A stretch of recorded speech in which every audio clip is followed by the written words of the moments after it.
கர்த்தருடைய பரிசுநாமத்தை மகிமையுள்ளதாக. அடிமை தேவன் இந்த 2023ஆம் ஆண்டு இந்த இறுதி பரிசுத்த நாளை திருச்சபை கூடி ஆராதிக்க தேவன் இரக்கம் பாராட்டினால் அவன் நாமத்தை மகிமையுள்ளதாக. தேவன் அறிவித்த ஒரு வார்த்தை வாசித்து கடன் சொல்வோம்.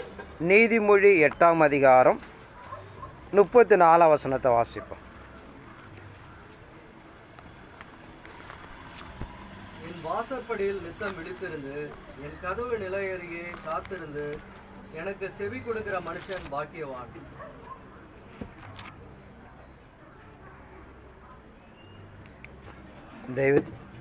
தெய்வத்தை நாமத்தை மைகொண்டதாக. இங்கு தேவன் அறிவிக்கிற பிரகாரம் என் வாசற்படியில் நித்தம் விழித்திருந்து என் கதவு நிலையருகே காத்திருந்து எனக்கு செவி கொடுக்கிற மனுஷன் பாக்கியவான். இந்த சாலோமோன் நீதிமொழியில் எழுதுகிற பிரகாரம் என் வாசல்படி, பொது வாசல்படின்னு பார்த்தீங்கன்னா ஒரு வீடுகளுக்கு கடந்து போகிற ஒரு வழி. அந்த வழியில் என்ன சொல்கிறோம், நித்தம் தினந்தோறும் காத்திருக்கப்பட வேண்டும். என் கதவு என்பது பார்த்தீங்கன்னா அந்த கட்டிடத்தின் அந்த வீட்டினுடைய பாதுகாப்பு. ஏன்னா கதவு தான் அந்த வீட்டை பாதுகாத்து கொள்ள வேண்டும். அதன் வழியாக தான் அந்த வீட்டுக்கு பிரவேசிக்க முடியும் என்பதனாலே என் கதவு நிலை அருகே அடுத்து பார்த்தீங்கன்னா காத்திருக்கப்பட வேண்டும். காத்திருந்து எனக்கு செவி கொடுக்கப்பட வேண்டும் என்று சொல்லுகிறார். நம்ம ஒன்றுக்கு 2 சம்பவத்தை சொல்லுகிறார். வாசற்படியில் நித்தமும் விழித்திருக்கப்பட வேண்டும், கதவு அருகில் காத்திருந்து செவி கொடுக்கப்பட வேண்டும் என்று இங்கே 2 சம்பவத்தை நடைமுறைப்படுத்துகிறார். அதனால் சொல்லப்படுகிற வாசற்படி என்பது ஒரு இடத்துக்கு போகக்கூடிய ஒரு வழி. கதவு என்பது அந்த பில்டிங்கு பார்த்தீங்கன்னா பாதுகாப்பு. ஏன்னா கதவு இருந்தால் தான் அந்த பில்டிங்கை பாதுகாக்க முடியும். அதனால் இறைமார்க்க நம்பிக்கை எதிர்பார்க்கிற 2 சம்பவத்தை எதை மையப்படுத்துகிறான்னு பார்த்தீங்கன்னா, வாசல் என்பது திருச்சபை, கதவு என்பது பார்த்தீங்கன்னா ஆசாரியன். ஒரு மண்ணின் தெய்வ சமூகத்தில் கடந்து போவதற்கு ஒரு சபை தேவை. ஒரு மனிதனை கொண்டு சேர்ப்பதற்கு பார்த்தீங்கன்னா ஒரு ஆசாரியன் தேவை. அதன் அடிப்படைக்குள்ள தான் இறைமார்க்கம் சொல்லுகிற தேவ சன்னிதானத்துக்குள்ளாக நமக்கு இந்த காரியத்தை மையப்படுத்துகிறார். என் வாசற்படியில் நித்தமும் விழித்திருக்கப்பட வேண்டும். இப்போ தெய்வ சமூகத்துக்குள்ளாக அந்த வழியில் பார்த்தீங்கன்னா தினந்தோறும் நம்ம கடந்து போனாதான் அங்கே நம்ம உள்ளே போக முடியும். அதே போல் நீங்கள் பார்த்தீங்கன்னா அந்த கதவு நிலையறைகளை காத்திருக்கணும். இது குறித்த நாளுக்கு நாம் தியானம் செய்ய போகிறோம். அதில் இறைமாருக்கு நாம் நடைமுறைப்படுத்துகிற வாசல் என்பது திருச்சபை, கதவு என்பது ஒரு பாதுகாப்பு. இப்படிப்பட்ட நிலைப்படலை மைய வைத்து நாம் இறைமாருக்கு நாம் என்ன சொல்கிறது, இது நாம் சார்ந்து நாம் எப்படி கடந்து போக போகிறோம் என்பதை நாம் நிலைப்படுத்த போகிறோம். ஆனால் நான் இறைமார்க்கம் சொல்லுகிற வாசற்படி என்பது அதில் இறைமார்க்கம் சொல்ல தினந்தோறும் காத்திருக்கப்பட வேண்டும். அப்படி காத்திருந்தால் தான் நம்ம அதை அடைய முடியும் என்று சொல்லுகிறது. வாசிப்போம். தானியேல் 6ஆம் அதிகாரம் 10ஆம் வசனத்தை வாசிப்போம்.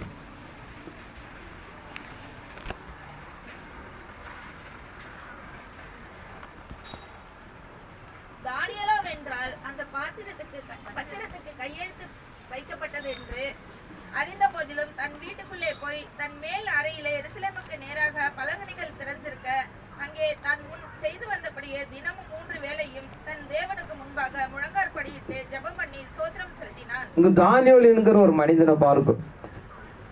அவனுக்கு விரோதமாக அவனுக்கு கூட இருக்கிற மந்திரிமார்கள் ராஜாவிடத்தில் கடந்து போய் அவன் எப்படியாவது தன் பதவியை பறிக்கப்பட வேண்டும், அதோடு மாத்திரமில்லாமல் அவனை கொலை செய்யப்பட வேண்டும் என்று ராஜசமூக தந்திரமான ஒரு சம்பவத்தை நடைமுறைப்படுத்துகிறார்கள்.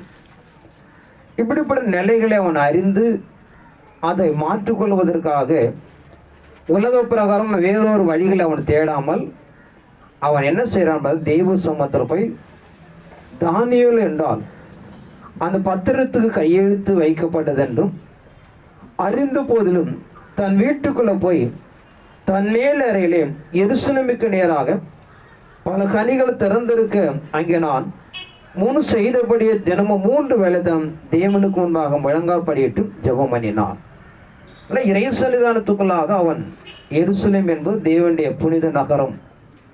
இவன் சிறைப்பட்டு எகிப்தில் காணப்படுவதனாலே அந்த எருசலேம் நகரத்துக்கு நேராக தன் கரங்கள் நீட்டி அவன் தேவ சமூகத்தில் ஜெபிக்கிறான் என்று பார்க்கிறோம். ஆனால் இறைமார்க்கு நமக்கு 2 நாளாகமத்தில் பார்த்தீங்கன்னா, சாலோமோனால் கட்டப்பட்ட ஆலயத்தை கடந்து வந்து தான் பணிந்து குனிந்து முழங்கால் படிட்டு அந்த ஆலயத்தில் ஜெபிக்கப்படும் போது அவன் ஜெபங்களை கேட்கிறார். எருசலேமுக்கு நேராக உங்களுடைய கரங்களை உயர்த்தி ஜெபிங்கள் என்று சொல்கிறது. ஆனால் இவனோ தான் நேபுகாத்நேச்சருடைய சமூகத்தில் சிறைப்பிடிக்கப்பட்டு போனவன். அங்கு காணப்படுவதனாலே அவன் தேவனுடைய ஆலயத்தில் போய் தொழுது கொள்ள என்பதனாலே அந்த ஆலயத்துக்கு நேராக அவன் ஜெபிக்கிறான் என்று பார்க்கிறோம். ஆனால் இறைமார்க்கம் தெய்வ சமூகத்துக்குள்ளாக அவனுக்கு உண்டான இக்கட்டுகளை தன்னை பாதுகாத்துக் கொள்வதற்காக அவன் 3 வேளையும் தேவனை நோக்கி ஜெபித்தான். கர்த்தர் அவனை சிங்க கவிலிருந்து என்ன பண்ணாரு? தப்பி வித்தார். அதனால் இறைமார்க்கம் நடைமுறைப்படுத்துகிற பிரகாரம் நாம் தேவ சமூகத்தில் நித்தமும் தேவனை தேடப்படும் போதும் நாம் சகலத்திலும் பாதுகாக்கப்படுகிறோம் என்று சொல்கிறது. சங்கீதம் 25ஆம் அதிகாரம் 5ஆம் வசனத்தை வாசிப்போம்.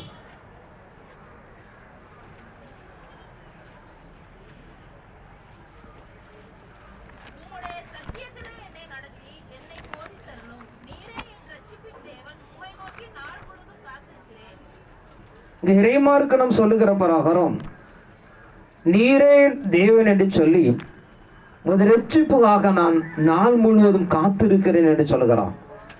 இல்லை, தெய்வ சமூகத்திலிருந்து நமக்கு ஒரு விடுதலையும் ஒரு மீட்பு உண்டாக்குவதற்காக நான் நாள் முழுவதும் காத்திருக்கிறேன் என்று சொல்லப்படுதா பார்க்கிறோம். அதில் தெய்வ சன்னிதானம் எதிர்பார்க்கிறேன். வாசற்படியில் நாம் நித்தமும் காத்திருக்கப்பட வேண்டும். 2வதாக அதில் ஒரு காத்திருந்து விழிப்பாய் இருக்கப்பட வேண்டும் சொல்லுகிறார். மத்திய 24ஆம் அதிகாரம் 42ஆம் வசனத்தை வாசிப்போம்.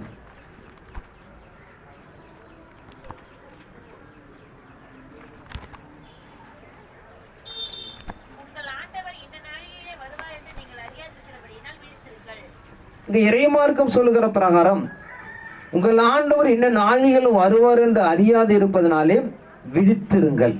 பொதுவாக விழித்திருப்பது என்பது ஏதோ கண்ணு மூச்சிட்டு இருப்பது அல்ல. ஒரு காரியங்களை குறித்து அதை செய்து முடிக்கிற வரைக்கும் ஜாக்கிரதையாக கையாளப்பட வேண்டும். அதுதான் விழிப்பு. ஒரு திருடன் ஜாமத்தில் வருவார் என்று சொல்லி அவன் பார்வையில் நாம் பாதுகாத்துக் கொள்வதற்காக ஏதோ கண்ணு மூச்சிட்டு இருக்குது மாத்திரம் முக்கியம் அல்ல. அது பிரதான விஷயம் அவன் கண் விழித்து அந்த இடத்தை பாதுகாத்துக்கிட்டே இருக்கணும். நீங்கள் உட்காந்து சேர் போட்டு உட்காந்து மூச்சிட்டு இருந்தால் கொல்லப்படுத்த என்ன பண்ணுவான்? வந்து திருட்டு போயிடுவான். அதில் நோக்கம் என்னான்னு பார்த்தீங்கன்னா, விழித்திரு என்பது ஒரு மனிதன் ஏதோ கண் விழித்திரு மாத்திரம் இல்லாமல் அதை கவனம் செலுத்தப்பட வேண்டும். அதுதான் முக்கியம். ஒரு திருடம் வருவான்னு தெரிஞ்சு ஒரு சேரை போட்டு வாசலில் உட்காந்துறது முக்கியம் அல்ல. நீங்கள் அங்கே உட்காந்தா வேறு வழியாக போய் திருட்டு போயிடுவான். அதோடு விழிப்போடு கூட அதை கவனம் செலுத்தப்பட வேண்டும். அதை ஒவ்வொரு மணித்துணிவிலையும் சுற்றி சுற்றி பார்த்து யாராவது வர்றாங்களா வரலேன்னு கண்காணித்தாதான் விழிப்பு. அதுதான் அங்கே நிலைப்படுத்துகிற. விழித்திருப்பது என்பது ஏதோ ஒரு கண்ணு முழிப்பது என்பது மாத்திரமல்லாமல், ஒரு காரியத்தை தெரிந்திருப்பது மாத்திரமல்லாமல் அதை சார்ந்து பாதுகாக்கப்பட வேண்டும். இப்படிப்பட்ட நிலைகள் தான் இறைமார்க்கம் சொல்லு. ஒன்று, நாம் நித்தம் தரித்திருக்கப்பட வேண்டும். 2வது பார்த்தீங்கன்னா விழித்திருங்கள் என்று சொல்கிறது. அப்படிப்பட்ட நிலைகள் இல்லைன்னு பார்த்தா நீங்கள் தான் அடைய முடியாது. அதனால் தேவனுடைய வாசற்படியில் நாம் இறைமார்க்கம் சொல்லுகிற பிரகாரம் நித்தமும் பிரவேசிக்கப்பட வேண்டும். அதோடு அந்த நிலைகளை குறித்து ஒரு விழிப்பு இருக்கப்பட வேண்டும். நீங்கள் எலியாவை பார்த்தீங்கன்னா அவனை பற்றி வேதம் சொல்வது, அவன் கருத்தா ஜபித்தான். ஜபம் பண்ணுவது பெரிய விஷயம் இல்லை, எல்லாரும் ஜபம் பண்ணலாம். ஒரு விஷயத்தை கருத்தா ஜபித்தான்னு சொல்ல காரணம், அந்த தேசத்தில் ஒரு பெரிய மாற்றத்தை நடைமுறைப்படுத்தப்பட வேண்டும் என்பதற்காக அவன் சொல்லுற, ஆண்டவரே நான் தேவனுடைய சமூகத்தில் நிற்கிறேன், நான் தேவனுடைய மனுஷன் சொல்லுகிறேன், இந்த தேசத்தில் அப்படியாக இந்த ஆண்டு மழை பெய்யக்கூடாது என்று சொல்லுகிறான். 3 ஆண்டு 6 மாதம் மழை பெய்யக்கூடாது என்று சொல்லுகிறான். இதுதான் முக்கியம். இறை சன்னிதானத்துக்குள்ளாக அவன் தேசத்துக்கு முன்னாடி போய் நின்று அதை அறிவிக்கிறான். அந்த ஜனங்களை ஒரு மெய்யான தேவன் இருக்கிறார் என்பதை அங்கே நிலைப்படுத்துவதற்காக அவனுடைய முழங்கால் படியிட்டு தான் நெத்தி பார்த்தீங்கன்னா பூமியில பட்டது என்று பார்க்கிறோம். அப்படி தெய்வ சமூகத்தில் அவன் பிரயாசப்பட்டு ஒரு நன்மை அடைகிற வரைக்கும், ஒரு காரியத்தை கேட்டு பெற்றுக்கொள்கிற வரைக்கும் தேவனை விடலை. அதான் முக்கியம். அதனால ஜெபம் பண்ணுவது என்பது எல்லாரும் பண்ணிட்டு இருக்கிறோம், எல்லாரும் வேதம் வாசிக்கிறோம். அதில் என்ன எழுதியிருக்குது என்பதை நாம் அறிகிற அளவுக்கு நாம் வேதம் வாசிக்கப்பட வேண்டும். தேவனுக்கு நன்மை பெற்றுக்கொள்கிற அளவுக்கு நாம் ஜெபிக்கப்பட வேண்டும். ஏதோ நாம் தினந்தோறும் ஜெபிக்கிறது பெரிய விஷயம் அல்ல. அங்கே சொல்லப்படும் நிலம் பார்த்தீங்கன்னா நித்தம் அவன் வாசப்படி நிற்கிறான். அதோடு பார்த்தீங்கன்னா அவன் சொல்லப்படுகிற அந்த விஷயம் பார்த்தீங்கன்னா விழிப்புடன் என்று சொல்லுகிறது. ஒரு காரியத்தை அடைந்து கொள்கிற வரைக்கும் அங்கே நிற்கப்பட வேண்டும் என்று சொல்லப்படுறதாக பார்க்கிறோம். ஆனால் இறைமார்க்கு நம்ம எதிர்பார்க்கிற நித்தம் என்கிற நிலை பார்த்தீங்கன்னா ஒரு பாதுகாப்பை சார்ந்த விஷயங்கள். விழிப்பு என்பது ஒரு ஜெயத்தை அடைய வேண்டும். ஜெயத்தை அடைகிற வரைக்கும் நாம் விழித்திருக்கப்பட வேண்டும் சொல்லப்படுறதாக பார்க்கிறோம். லூக்கா 12ஆம் அதிகாரம் 40ஆம் வசனத்தை வாசிப்போம்.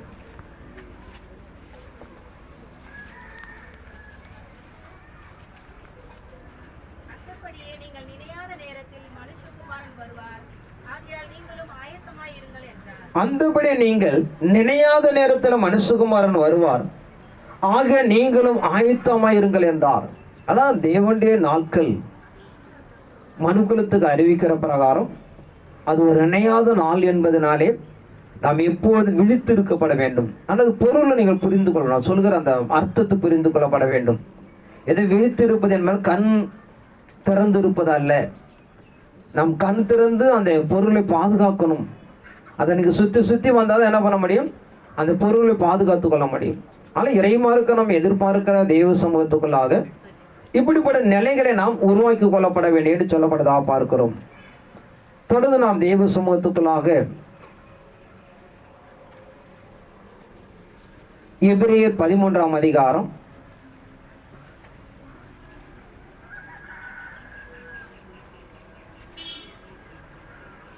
17ஆம் வசனத்தை வாசிப்போம்.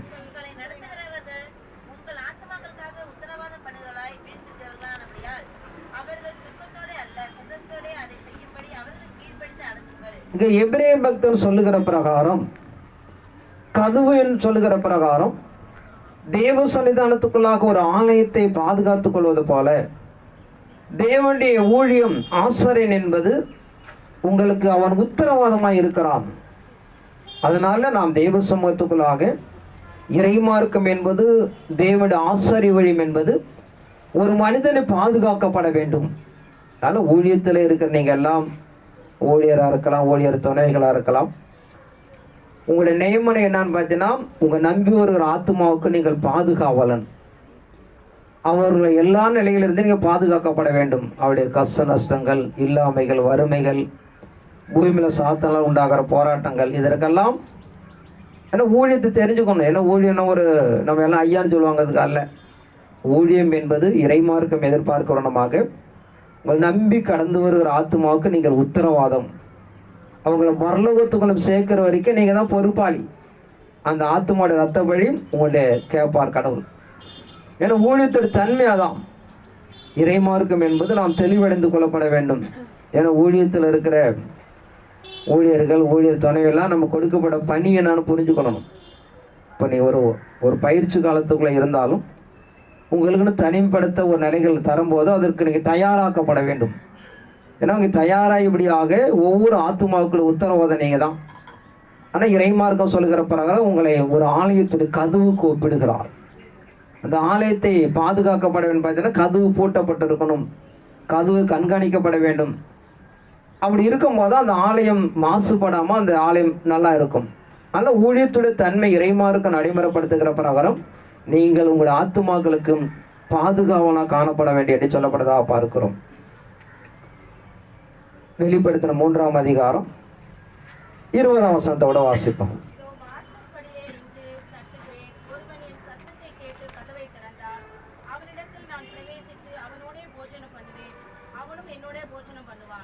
இங்கே இறைமார்க்கம் நாம் சொல்லுகிற பிரகாரம் இது ஒரு வாசற்படியில் என்று தட்டுகிறேன், ஒருவன் கதவை திறந்து அவனோடு நான் போஜனம் பண்ணுவேன், அவனு என்னோடு போஜனம் பண்ணுவான் என்று சொல்லப்படுதா பார்க்கிறோம். ஆனால் இறைமார்க்கம் தேவனுடைய சன்னிதானத்திலிருந்து ஒவ்வொரு மனிதனும் எதிர்பார்க்கிறது. அதற்கு தகுந்தபடியாக நம்மை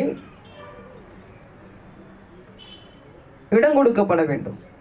அப்படி இடம் கொடுக்கப்படும் போது தான் நீங்கள் உள்ளும் புறம் போய்படியாக நல்ல மேய்ச்சல்களை கண்டடைவீர்கள். நாம் தேவனுடைய உபதேசத்துக்கும் சட்டத்திற்கு நாம் செவி கொடுக்கப்படவிட்டால் ஒரு நல்ல உபதேசத்தபடியாக நாம் அதை அடைய முடியாது என்று சொல்லப்படுதா பார்க்கிறோம். ஆனால் இறைமார்க்க நம்ம நடைமுறைப்படுத்துகிற பிரகாரம் நீங்கள் கடந்த சில ஆண்டுகளுக்கு முன்பு பார்த்தீங்கன்னா பரலோகத்தின் வாசல் அப்படின்னு பார்த்தீங்கன்னா சபையை தான் சொன்னார். ஒரு பரலோகம் போவதற்கு நீங்கள் பார்த்தீங்கன்னா சபைதான் மூல காரணமாக இருக்கிறது. சபையில் இருக்கிற போதகம் தான் உங்களை போதித்து நடத்தக்கூடியதாக இருக்கிறாங்க. இல்லை பரலோகமே நீங்கள் தானாலாம் போக முடியாது, வாய்ப்பே கிடையாது. பரலோகம் எங்கு ஆயத்தப்படுத்துன்னு பார்த்தீங்கன்னா ஒரு களத்து மேடு என்று சொல்லுகிற ஒரு பள்ளிக்கூடம் என்று சொல்லுகிற சபை. இப்போ சபை என்பது வெறும் ஆலயம் அல்ல, அந்த ஆலயத்தை கண்காணித்து நடத்தக்கூடிய அதற்கு உத்தரவாதமாக இருக்கிறபடியே ஆசாரியன் அதுக்கு பொறுப்பேற்றுக் கொள்கிறான். அதான் நம்ம ஒரு தனி மனிதனை காணப்படும் நாமெல்லாம் தேவனுடைய ராஜ்யத்தில் கடந்து போது நாமெல்லாம் போக முடியாது, வாய்ப்பே கிடையாது. பரலோகத்தின் வாசல் என்றபடியாக தேவனுடைய திருச்சபை என்று சொன்னார். ஒரு திருச்சபை கடந்து பரலோகம் கடந்து போனால் அவன் முதல்ல திருச்சபை தான் கடந்து வரணும். நீங்கள் நான் நிறைய முறை சொல்லியிருப்போம். 2 ராஜாக்கள் பார்த்தீங்கன்னா எலியா வானத்துக்கு எடுத்துக்கொள்ளப்படும் போது கில்காவிலேருந்து அவன் எங்கே போக சொல்கிறான்னா பெத்தேல், தேவனுடைய வீட்டுக்கு போ அப்படின்னு சொல்லுகிறான். இப்போ இந்த பூமியில் காணப்படுற ஒவ்வொரு மனிதனும் முதலாவது எங்கே போகணும்னு பார்த்தீங்கன்னா தேவனுடைய வீடு. ஏன்னா தேவனுடைய வீட்டில் தான் தேவனுடைய மகத்துவங்கள் வெளிப்படுகிறது, தேவன் அங்கே இருக்கிறார் என்று சொல்லப்படுகிறது. அதன் அடிப்படைகளாக நாம் இறைமார்க்கம் எதிர்பார்க்கணுமாக அதற்கேற்ற நாம் உத்தரவாதத்தைப்படியாக நாம் அடைந்து கொள்ளப்பட வேண்டும். வெளிப்படுத்தின 21ஆம் அதிகாரம் 9 வாசிப்போம்.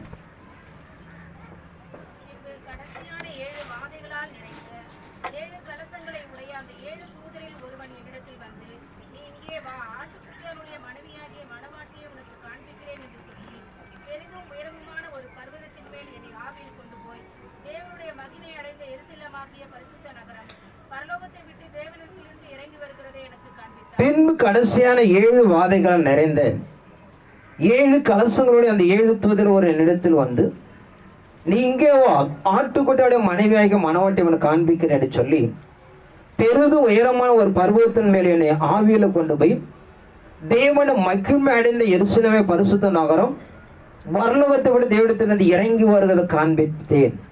வானத்திலிருந்து இறங்கி வருவதாக புதிய எருசலேம் என்று பரிசுத்த நகரம் என்று பெயர் சுட்டி அது தேவன் அவனுக்கு காண்பிக்கிறார். இப்போ முன்பு நீங்கள் பூமியில் கட்டப்பட்டால் தான் வானத்துக்கு போக முடியும், வானத்துக்கு போனால் மீண்டும் இறங்கி வர முடியும். அதெல்லாம் அங்கே பூமியில் கட்டப்பட்டு அது வானத்துக்கு எடுத்துக்கொண்டு இருப்பதாகவும் அது மீண்டும் பூமிக்குள்ளாக இறங்கி வந்தும் தன் 1000 ஆண்டு ஆட்சி துவங்க போவதாக யோவானுக்கு அறிவிக்கிறார். அதனால் நம்ம இறை சமூகம் என்பது வானத்துக்கு எது எடுத்துக்கொள்ளப்படுதுன்னு பார்த்தா சபைதான், ஒரு தனி மனிதன் அல்ல. அந்த சபைக்குள்ளாக இருக்கிற அனைவரும் தெய்வ சமூகத்தை எடுத்துக்கொள்ளப்பட்டும் அவர்கள் மீண்டும் வருகிறார்கள் என்று பார்க்கிறோம். இந்த நிலையை நாம் அடைய வேண்டும் பார்த்தீங்கன்னா அதுக்கு 2 நிலை ஒப்புவிக்கிறோம். ஒன்று ஒரு வாசல், இன்னொன்று ஒரு கதவு. ஆனால் வாசல் என்பது பார்த்தீங்கன்னா திருச்சபை, கதவு என்பது பார்த்தீங்கன்னா ஆசாரியன். இவர் 2ம் இணைந்து தான் நீங்கள் பார்த்தீங்கன்னா பூமிக்குள்ளாக தெய்வ திட்டத்தை நிறைவேற்றுகிறார்கள். அதை நிறைவேற்ற போகிற திட்டத்தை நாம் செய்து கொடுக்கப்பட வேண்டும் பார்த்தீங்கன்னா அதற்கு நாம் நித்தமும் வாசற்படியில் காத்திருக்கப்பட வேண்டும். அதோடு காத்திருப்பது மாத்திரமில்லாமல் ஒரு விழிப்போடு இருக்கப்பட வேண்டும். அப்படி காணப்பட்டாதான் அந்த சபை என்பது வானத்துக்கு எடுத்துக்கொள்ளப்பட முடியும். இல்லைன்னா நம்ம அதை அடைய முடியாது என்பது இறைமார்க்கம் சொல்லப்படுவதாக பார்க்கிறோம். தொடர்ந்து ஒரு சில வசனங்களை வாசித்தலாம். அடுத்ததாக 2வதாக அந்த கதவு என்கிறது அடுத்த என்ன சொன்னான்னு பார்த்தீங்கன்னா அவன் காத்திருக்கப்பட வேண்டும். 2வதுபடியாக செவி கொடுக்கப்பட வேண்டும்.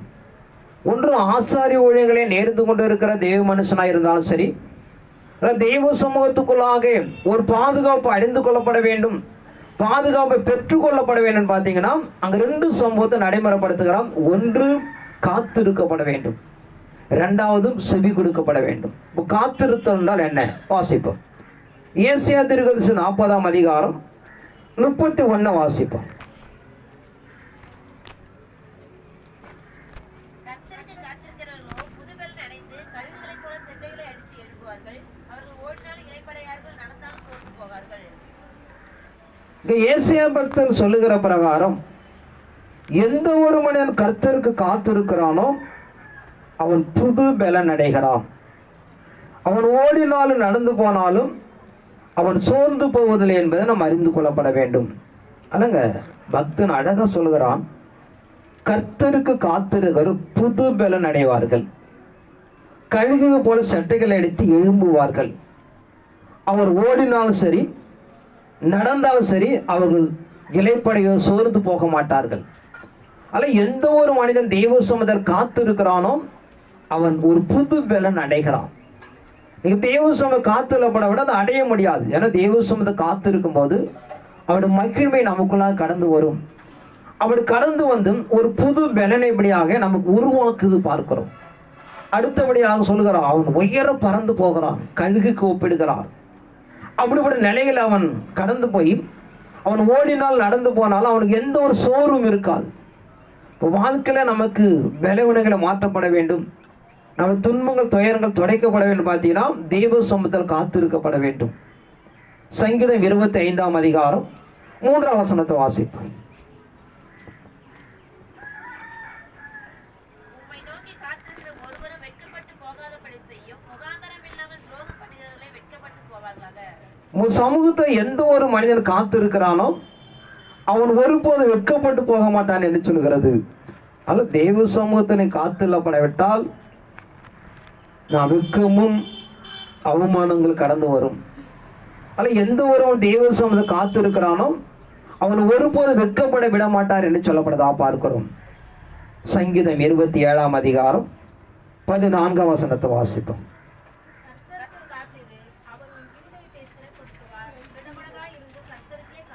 கர்த்தருக்கு காத்திரு, அவன் உன் இருதயத்தை திடப்படுத்துவார்.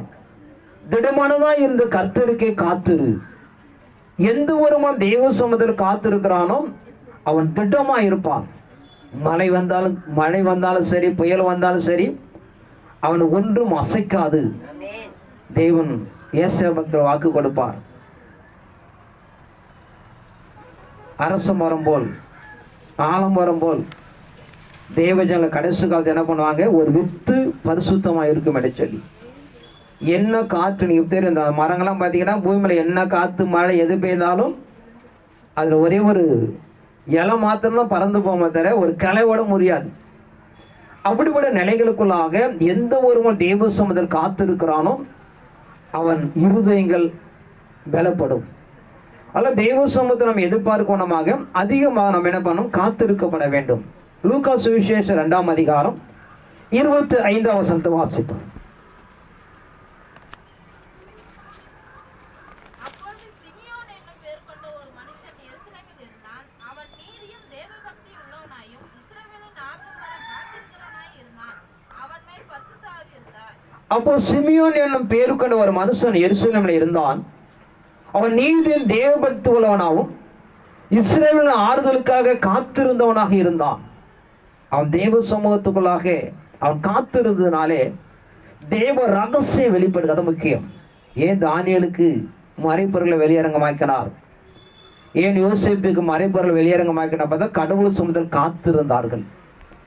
எந்த ஒருவன் தேவ சமூகத்தில் காத்திருக்கிறானோ தன் ஆதீனத்தில் இருக்கிற மறைப்பொருளாம் வெளியரங்கமாக்கிறான். இந்த சிமியோனுக்கு ஒரு மனிதன் அவன் தேவ சமூகத்தில் காத்திருந்ததுனாலே தேவனின் நீதி இஸ்ரவேலுக்கு உண்டாக ஆறுதல் வரை பார்த்த பிறகு மரணம் அடைவாய் என்று அவனுக்கு வாக்கு கொடுத்திருந்தார். இயேசு பிறப்பு நாளை அவன் கண்டு களி கூர்ந்து அவன் சமாதானத்தோடு நித்திரை அடைகிறான் என்று பார்க்கிறோம். அது 2ஆம் அதிகாரம் 36 38 வரைக்கும் வாசித்தான். ஆசேருடைய கோத்திரத்தாலும் பானுவேலின் குமாரத்தியுமாகிய அன்னாள் என்னும் ஒரு தீர்க்கதரிசி இருந்தாள். அவள் கன்னிப்பிராயத்தில் விவாகமான முதல் 7 வருஷம் புருஷனுடைய வாழ்ந்தவளும் அதிக வயது சென்றவளுமாய் இருந்தாள். ஏறக்குறைய 84 வயதுள்ள அந்த விதவை தேவாலயத்தை விட்டு நீங்காமல் இரவும் பகலும் உபவாசித்து ஜெபம் பண்ணி ஆராதனை செய்து கொண்டிருந்தாள். அவளும் அந்நேரத்திலே வந்து நின்று கர்த்தரை புகழ்ந்து எருசலேமிலே மீட்புண்டாக காத்திருந்த யாவருக்கும் அவரை குறித்து பேசினாள். இங்க பார்க்கிறோம், அன்னாள் என்கிற ஒரு தீர்க்கதரிசியா இருக்கிறாள். 84 வயது. தன் வாழ்க்கையில கணவனோட 7 ஆண்டுகள் தான் வாழ்கிறாள். தன் கணவன் இறந்து போன பிறகு தேவாலயத்தை அவள் காத்து கொள்கிறாள். இரவும் போல தெய்வ சமூகத்தில் அவள் துதித்து ஆராதனை செய்து தேவனுடைய மறைப்பொருளை வெளிப்படுத்துகிற தீர்க்கதரிசி மாறுகிறாள். அவளும் இயேசு கிறிஸ்து பிறப்பை காண்பதற்காக ஆவலாக இருந்து அந்த நாளை பார்த்த பிறகு அவள் சமாதானத்தோடு அவள் நித்திரை அடைகிறாள் என்று பார்க்கிறோம். ஆனால் எந்தெந்த மணி தெய்வ சமூகத்தில் காத்து இருக்கிறவங்களோ அவர்கள் நீங்கள் பார்த்தீங்கன்னா தேவனுடைய மகத்துவம், தேவனுடைய ராஜ்யத்தை நம்ம அடைந்து கொள்ளலாம். ஏன்னா இவங்கெல்லாம் மரணத்துக்கு ஏதோ நிலையில போயிட்டாங்க. ஆனாலும் மேசியாவை பார்த்த பிறகு உங்களுக்கு மரணம் உண்டாகும் என்று சொல்லி தேவன் ஒரு வாக்கு கொடுத்திருந்தார் என்று பார்க்கிறோம். அவை நாம் ஒரு வயது கடந்து போய் இலைப்பாறுதலுக்கு ஒரு நிலைகளை கடந்து போனாலும் அவங்களுடைய தேவ காரியங்களுக்காக காத்திருந்தார்கள். ஆனால் வயோதிகளுக்கான நாம் தேவ சமூகத்தை காத்திருக்கும் போது நிச்சயமாக கிறிஸ்து வரைக்கும் நம்ம வரலாம், நிச்சயமா பார்க்கலாம். அப்படி ஒரு நிலைகள் நம்ம இல்லைன்னா நிச்சயம் பார்க்க முடியாது. எந்த ஒரு தேவனுடைய பிள்ளைகள் தேவ சமூகத்தை காத்திருக்கிறார்களோ தேவனுடைய ரகசியம் அவர்களுக்குள்ளாக இருக்கிறது. தேவ திட்டங்கள் அறிவதற்கு தீர்மானம் பண்ணுகிறார். அல்லது அங்கே சொல்லப்படுகிற அவருடைய கதுக அருகில் காத்திருக்கிற மனுஷன் அதை கண்டடைகலாம். அல்ல இறை சன்னிதானத்துக்குள்ளாக நம்ம எதிர்பார்க்க தெய்வ திட்டத்தை நிறைவேற்றிக் கொடுப்பதற்கும் நாம் தேவனுடைய ரகசியங்களை அடைந்து கொள்வதற்கும் நாம் காத்திருக்கப்பட வேண்டும் என்று சொல்லப்படுவதாக பார்க்கிறோம். தொடர்ந்து யோவான் சுவிசேஷம் 20ஆம் அதிகாரம் 21 வாசிப்போம்.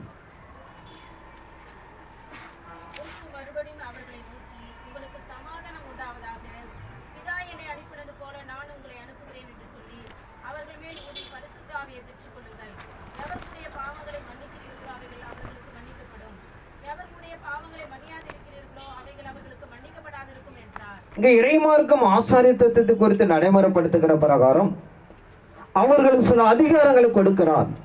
இயேசு மறுபடியும் அவளை நோக்கி, உங்களுக்கு சமாதானம் உண்டாவதாக, பிதா என அனுப்பிடுவ நான் உங்களை அனுப்பினேன் என்று சொல்லி அவள் மேல் ஊதி பரிசுத்தாவை பெற்றுக்கொள்ளுங்கள்.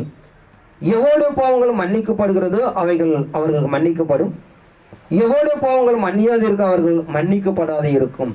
ஆனால் இறைமார்க்க நமக்கு நடைமுறைப்படுத்துகிற பிரகாரம் தேவனுடைய சன்னிதானத்துக்குள்ளாக ஒரு ஆசாரி தத்துவம் ஊழியம் என்பது நீங்கள் பார்த்தீங்கன்னா ஒரு திறவுகோலை கொடுக்கிறான். யாரும் அடைந்திராம யாரும் பெற்றுக்கொள்ள முடியாம இங்க பார்த்தீங்கன்னா தான் கடைசி கால ஊழியங்களுக்கு அவர் சொல்லுகிறார், ஒரு அதிகாரங்களை கொடுக்கிறார். அதனால் நீங்க இறைமார்க்கம் எதிர்பார்க்கிறேன், ஒரு மனிதனை மன்னிப்பதற்கும் மன்னியாது இருப்பதற்கும் தேவனிடத்தில் கொண்டு போய் சேர்ப்பதற்கும் சேர்க்காம இருப்பதற்கும் ஆசாரிய தத்துவம். ஏன்னா கதவு என்பது அந்த ஆலயத்துடைய பாதுகாப்பு. கதவை திறந்தாதான் ஒரு உள்ளே போக முடியும், கதவை பூட்டினாதான் பாதுகாப்பு உண்டாகும். இப்படிப்பட்ட நிலைகளை நீங்களை பார்த்தீங்கன்னா தேவ சன்னிதானத்துக்குள்ளாக யாரெல்லாம் தேவ சமூகத்தை காத்திருக்கிறார்களோ அவர்கள் அதை அடைந்து கொள்ளலாம். ஆனால் பரலோகராஜ்யம் என்பதை விட தன் சொந்த வாழ்க்கையில் காணப்படுகிற ஒரு பாதுகாப்பு, தன் சொந்த வாழ்க்கையில் ஒரு மேன்மை, தேவராஜ்யம் அடைந்துவதற்கு நான் ஒவ்வொரு ஆசிரியர்களுக்கு சொல்லப்படுவது போல நாமளும் தேவனுடைய பிள்ளைகள் நாம் இறை சன்னிதானத்தை காத்திருக்கப்படும் போதும் ஒரு பாதுகாப்பை நாம் அடைய முடியும். தேவ ரகசியங்கள் எப்படியாக நம்மிடத்து உண்டாகும் என்பதை நாம் அறிந்து கொள்ளப்பட வேண்டும். லூக்கா சுவிசேஷம் 1ஆம் அதிகாரம் 11:28 நினைக்கிறேன். 11ஆம் அதிகாரம் 28.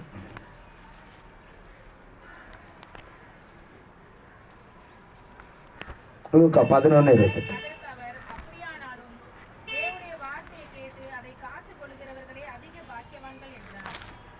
இங்க இறைமார்க்கம் சொல்லுகிற பிரகாரம் தேவனுடைய வார்த்தைகளை யார் காத்துக் கொள்கிறார்களோ அவர்கள் பாக்கியவான்கள் என்று சொல்லப்படுதா பார்க்கிறோம். ஆனால் தேவன் நமக்கு கொடுக்கப்படுகிற வார்த்தைகளை நான் பாதுகாத்து கொள்ளப்படும் போது அவர்கள் பாக்கியவான்கள் என்று சொல்லப்படுதா பார்க்கிறோம். ஆனால் நம்ம கடைசி காலத்தில் காணப்படுவதனாலே இறைமார்க்கம் நமக்கு திருவுளம் பற்றுகிற பிரகாரம் 2 சம்பவத்தை பிரிக்கிறார். ஒன்று, அவர் வாசற்படியில் காத்திருக்கப்பட வேண்டும். அவருடைய வழி என்று சொல்லப்பட்ட இடத்துல நித்தமும் தெய்வ சமூகத்தில் காத்திருக்கப்படும் போது அதை நாம் அறிந்து கொள்கிறோம் என்று சொல்லப்பட்டதாக பார்க்கிறோம். ஆனால் காலத்தின் கட்டாயமாக இருப்பதனாலே இறைமார்க்கு நமக்கு நிறைய சொல்லுகிற பிரகாரம் ஏதோ சபையுடைய ஆசாரியனுக்கு மாத்திரம் என்பதை நம்ம எடுத்துக்கொள்ளக்கூடாது. ஒவ்வொரு நிலைகள் மாறும். ஆசாரியர் என்பது ஒரு தேசத்துக்கு, ஒரு பட்டணத்துக்குரிய விஷயங்கள், ஒரு நகரத்தை சார்ந்த விஷயங்கள். ஒரு தனி மனிதன், ஒரு விசுவாசி என்பது ஒரு பட்டணத்தை சார்ந்த விஷயங்கள். ஒவ்வொருவர்களும் பொறுப்பு பிரித்து கொடுக்குறான். 1 தாலந்து, 2 தாலந்து, 5 தாலந்து, 10 தாலந்து சொல்லிட்டு அதன் அடிப்படைகளாக நாம் தேவனை ஏற்றுக்கொண்ட ஒவ்வொருவர்களுக்கும் சில நிலைப்பாடு பிரித்து கொடுக்கிறார். ஏசாயா தீர்க்கதரிசி 22ஆம் அதிகாரம் 22ஆம் வசனத்தை வாசிப்பான்.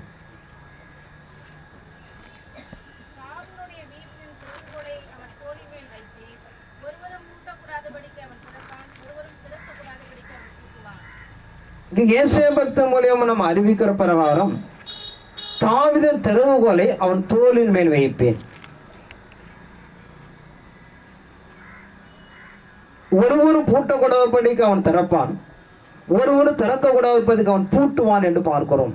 ஆனால் தேவ சன்னிதானத்துக்குள்ளாக இறைமார்க்கு நம்ம நடைமுறைப்படுத்துகிற பிரகாரம் தாவீதுடைய திறவுகோலை கொடுக்கிறார். அவன் பூட்டுனதை ஒருவன் திறக்கக்கூடாது, அவன் திறந்ததை ஒருவன் பூட்டக்கூடாது. இப்படிப்பட்ட நிலைப்பாடுகளை நாம் தேவ சமூகத்துக்குள்ளாக நம்ம நடைமுறைப்படுத்தப்பட்டிருக்கிறது. ஆனால் நாம் தெய்வம் சமூகத்துக்குள்ளாக ஒரு வாக்கு கொடுக்கிறார். நீங்க பூட்டுனா ஒருத்தன் திறக்கக்கூடாது, நீங்க திறந்த ஒருவனும் பூட்டக்கூடாது. இப்படிப்பட்ட நிலைப்பாடுகளை பார்த்தீங்கன்னா தேவன் தன் திருச்சபைக்கு கையளித்து கொடுத்திருக்கிறார். ஆனால் ஒவ்வொரு நிலைகளும் நாம் காத்திருந்து அவர் சமூகத்தில் செவி கொடுக்கப்படும் போது தேவன் இப்படியா உங்களை அவர் மேன்மைப்படுத்துகிறார் என்று சொல்லப்படதாக பார்க்கிறோம். ஆனால் நம்ம நிலைகளாம் புரிந்து கொள்ளப்பட வேண்டும். அதை புரிந்து அர்ப்பணித்து நாம் தேவ சமூகத்தை ஓடி நாம் நிலைப்படுத்திக் கொள்ளப்பட வேண்டும். ஏன்னா ஒவ்வொரு மனிதன பிரயாசத்தின் அடிப்படைகளை தான் கொடுக்கிறார். ஏன்னா அவர்கள் தேவ சமூகத்தை காத்திருக்கிறார்கள். எவ்வளவு இக்கட்டு நெருக்கத்தில் அப்படியே செவி கொடுத்து ஓடுகிறார்கள் இது தேவனுடைய வார்த்தை என்று சொல்லி. அப்படி காணப்படும் அவர்களை இப்படி நிலைப்படுத்துகிறார் என்று இறைமார்க்கம் சொல்லப்படுவதாக பார்க்கிறோம். வெளிப்படுத்துகிற 3ஆம் அதிகாரம் 7 வாசிப்போம்.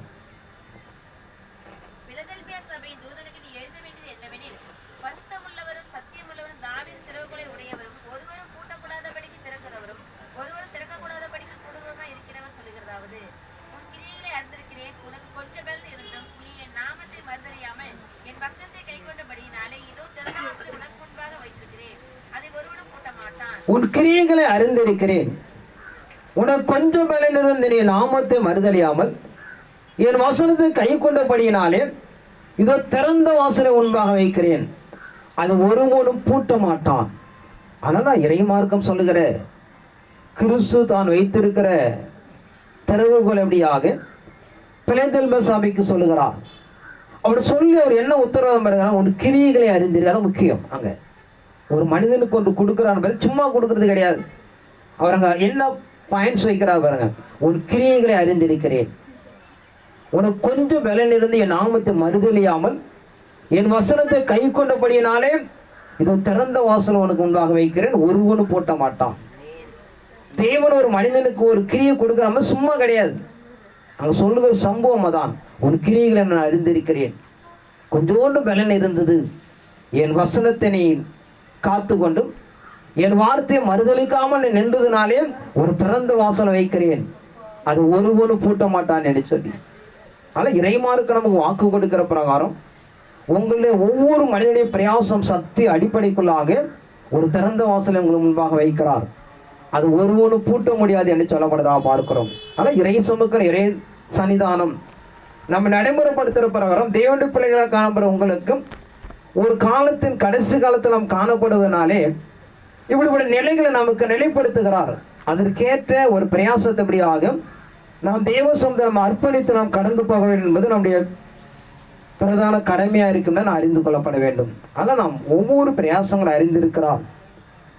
காலங்கள் நிறைவேற போகும்போது தேவன் உங்களுக்கு எல்லாமே அதை நமக்கு கொடுக்கிறார் என்று சொல்லப்பட்டதாக பார்க்கிறோம். அதான் நிலைப்பாடு அறிந்து கொள்ளப்பட ஒரு மனிதன் ஒரு ஆசீர்வாதத்தை தேவன் பலத்தை பெற்றிருக்கிறான்னு பார்த்தீங்கன்னா சாதாரண விஷயம் அல்ல. அவருடைய பிரயாசத்தின் அடிப்படைக்குள்ள என்ன பண்ணாரு, கடவுள் அதை கொடுக்கிறார் என்பதை நாம் அறிந்து கொள்ளப்பட வேண்டும். ஆனால் இப்படிப்பட்ட நிலைகளை நாம் தேவன் நமக்கு நியமிக்கப்பட்டிருப்பதனாலே ஒவ்வொரு பிரயாசங்களுபடியாக நாம் சோர்ந்து விடாமல் தேவனை தூஷித்து விடாமல், மறுதளித்து விடாமல் அதை காத்து கொள்ளப்படும் நீங்க பார்த்தீங்கன்னா அது பிரிது போல எப்படி தேவன் நமக்கு தருகிறார் என்று சொல்லப்படுறதாக பார்க்கிறோம்.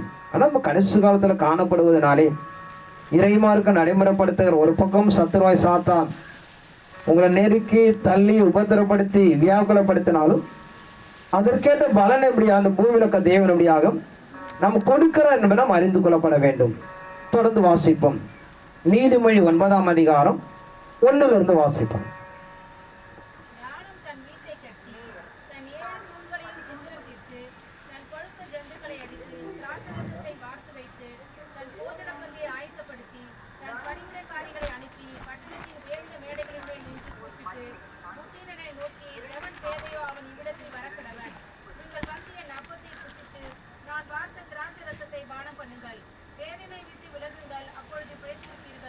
ஞானம் தன் வீட்டை கட்டி தன் 7 தூண்களையும் சித்திரம் தீர்த்து தன் கொழுத்த ஜந்துக்களை அடித்து திராட்சரசத்தை வார்த்து வைத்து தன் போஜன பந்தியை ஆயத்தப்படுத்தி தன் பணிவிடைக்காரர்களை அனுப்பி பட்டணத்தின் உயர்ந்த மேடைகள் மேல் நின்று கூப்பிட்டு புத்தியன் என நோக்கி எவன் பேதையோ அவன் இவ்விடத்திற்கு வர கடவான். நீங்கள் வந்து என் அப்பத்தை புசித்து நான் வார்த்த திராட்சரசத்தை பானம் பண்ணுங்கள். பேதையை விட்டு விலகுங்கள், அப்போது பிழைப்பீர்கள். புத்தியனன் வழியிலே நடவுங்கள் என்று விளம்புகிறது என்று பார்க்கிறோம். ஆனால் இறைமார்க்க நாம் எதிர்பார்க்கிற தேவ சன்னிதானத்துக்குள்ளாக நம்ம அர்ப்பணிக்கிற பிரகாரம் ஞானம் தன் வீட்டை கட்டி 7 தூண்களை சித்திரம் தீர்த்து, அதெல்லாம் நம்ம இறை சமூகத்தோட சபையில் பார்த்தீங்கன்னா 7 அடிப்படை உபதேசம் இருக்கும். அந்த அடிப்படை உபதேசத்தை இப்படி ஆண்டு உள்ளே வந்து அப்பமும் திராட்சரசமும் குடித்து பானம் பண்ணுங்கள், பேதையமை விட்டு விலகுங்கள், புத்தியின் வழியிலே நடுவுங்கள் என்றபடியாக நாம் சாலமோன் சொல்கிறார். அல்ல திருச்சபையிலிருந்து நாம் கையளிக்கப்படுகிற அறிவிக்கப்படுகிற தேவனுடைய வார்த்தைகளை கேட்டு நாம் செவி கொடுக்கப்பட வேண்டும். அதான் அங்கே சொல்லுகிறார், காத்திருக்க வேண்டும். காத்திருந்து ஏதோ நம்ம பெற்றுக்கொண்டு அடைந்து கொள்வது தெரிந்து கொள்வது மாத்திரமல்லாமல் அதுக்கு நாம் செவி கொடுக்கப்பட வேண்டும்.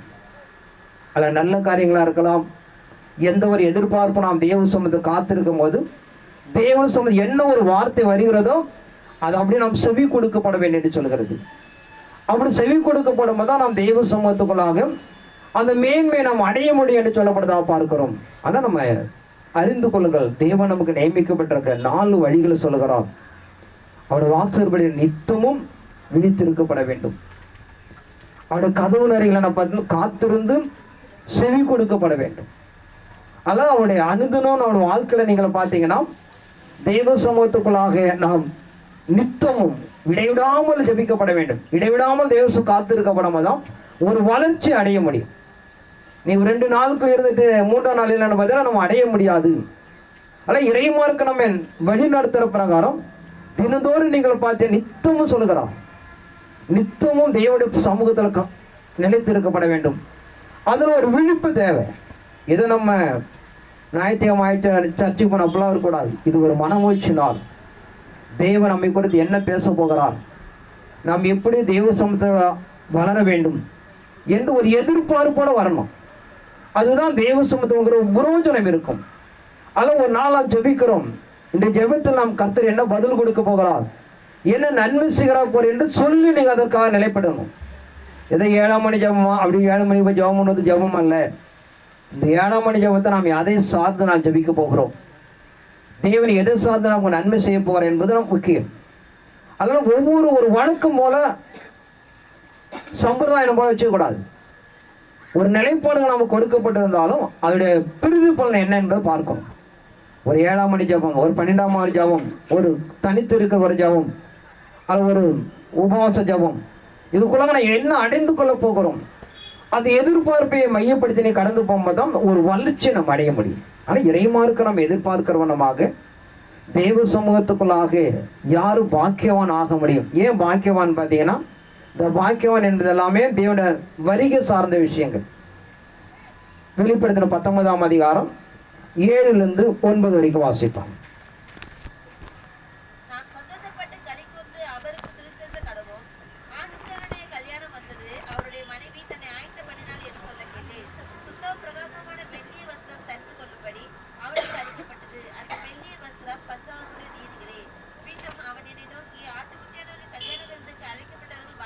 இந்த இறைமார்க்கம் சொல்லுகிற பிரகாரம் இந்த பாக்கியம் என்பது எதை சார்ந்ததுன்னு பார்த்தீங்கன்னா தேவனுடைய வருகை சார்ந்த விஷயங்கள்.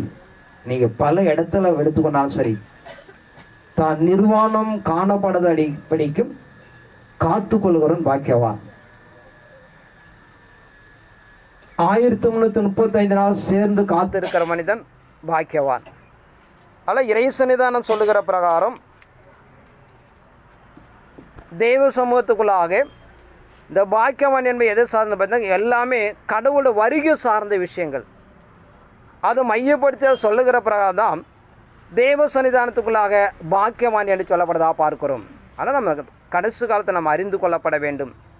ஒரு மனிதன் தெய்வ சமூகத்தில் கடந்து போகப்பட வேண்டும் பார்த்தீங்கன்னா அவன் நித்தம் இப்படியாக விழித்திருக்கப்பட வேண்டும். தேவனு சத்தத்துக்கு அப்படி அவன் செவி கொடுக்கப்பட வேண்டும். இப்படிப்பட்ட காரியங்களை நடைமுறைப்படுத்துகிற ஒரு மனுஷனை தான் அங்கே இறைமார்க்கு அப்படியே பாக்கியவான் என்று சொல்லப்படுறதாக பார்க்கிறோம்.